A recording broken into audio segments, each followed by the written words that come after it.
Good morning. Thought I'd try it again. I want to be consistent with this. Hello, my name is Michael. I'm an alcoholic. Uh, I want to say this also first. I'm not going to start every one of my posts out by saying that. I think that being an alcoholic is just something that is a part of me. It's not who I am.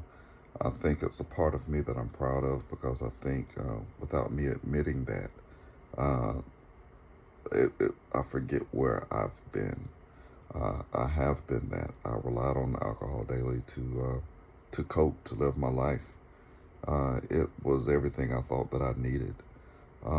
Whenever you're going through recovery, you start to hear a lot of wise sayings and things that catch your mind and you kind of relate to. And one of the things that related to me was you can have everything and lose one thing, or you can lose one thing and have everything. I think I said that right, so let me say it again. I say you can have one thing and lose everything, or you can have one thing and lose everything. I don't know. I think I'm saying it wrong, and take it as me saying it wrong because I also want to show this is about growth, and there's going to be a point in this where I don't get it wrong. The thing is, I thought the alcohol was all I needed, and so it's what I used every day.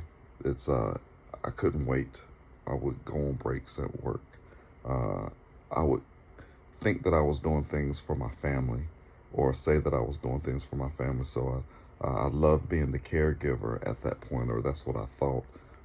And then I show resentment for it at the same time. But I like taking care of my family because if I was in the kitchen cooking, everybody's sitting down, watching TV, living their life. I'm in there having the time of my life, I thought. Uh, Hiding my liquor bottles and on top of the refrigerator in the cabinets or behind the cereal or in my pockets. I used to do things strictly for the art of the get over, and I didn't realize um, how big a part of that was so entertaining to me that I got to do everything, and I think I did it pretty well. No one ever complained about my food. As a matter of fact, everyone really loved my food. I really liked taking care of my family, so it wasn't hard to do that. Um, but I was in therapy at some point, and my therapist said something about being selfish or selfish. And I thought I was being selfless by taking care of everything. I cook the meals, I do the grocery shopping, I walk the dog, I make sure everybody had everything, and then I'd feel like no one was taking care of me. Well, uh, maybe that was true, but maybe it was I wasn't allowing myself to be taken care of because um, I was so busy trying to be apart from everyone so that I could do what I wanted to do and so I could feel how I wanted to feel.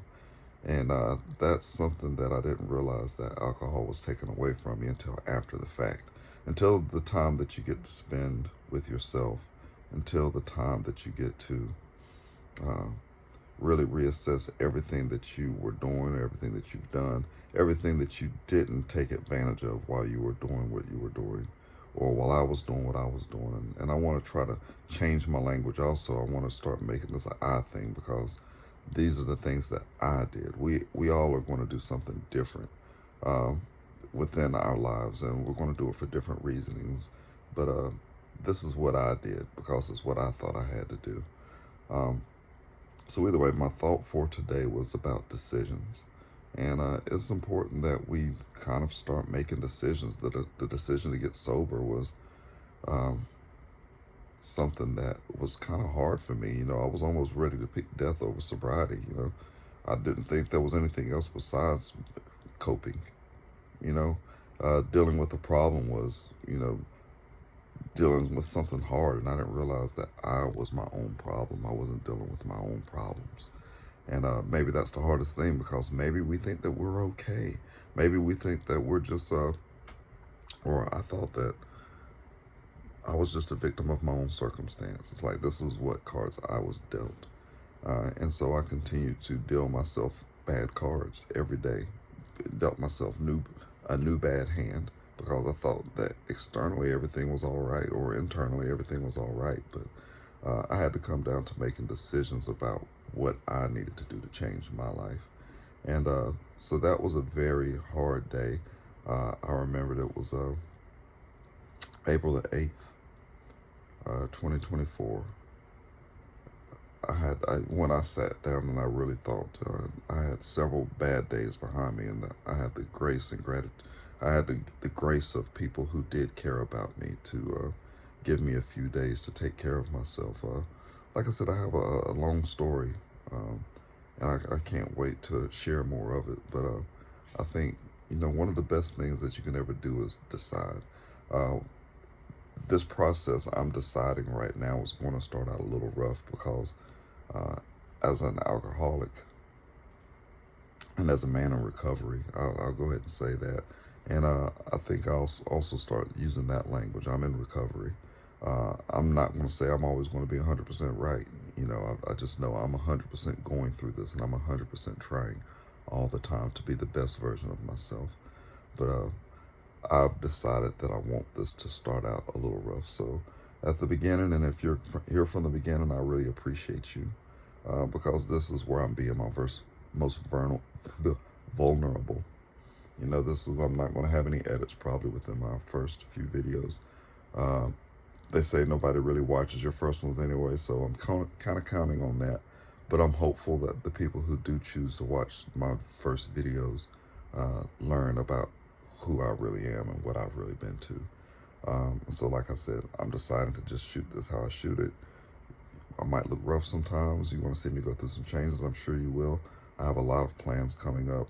I'm just deciding to do this up front, just so I can go ahead and get this thing started because um, I wasn't ready to be sober. I knew I needed to be sober, but I wasn't ready, and I had to make that call because I had to make a decision that I needed to get better for myself and for my family, mostly for myself, because at the point where I was at, I wasn't no good for anyone else. I wasn't any good for anyone. As proud as I was, no one that I was working with, working for, I was only working against everyone and myself. So if you're watching this, I hope some of this can get to you where you can understand it. If not, I hope that you'll continue to follow me through this transformation. I'm sure that what I'm mostly wanting anyone to see is that it can be done and you can do it.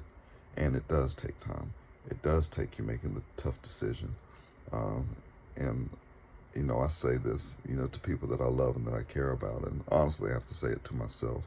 But the biggest thing that I learned is uh, what you need to do is usually the thing you want to do the least.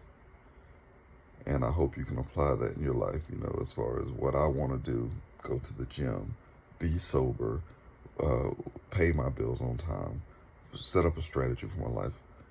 Do anything is usually what I want to do the least. What I want to do, lay in the bed.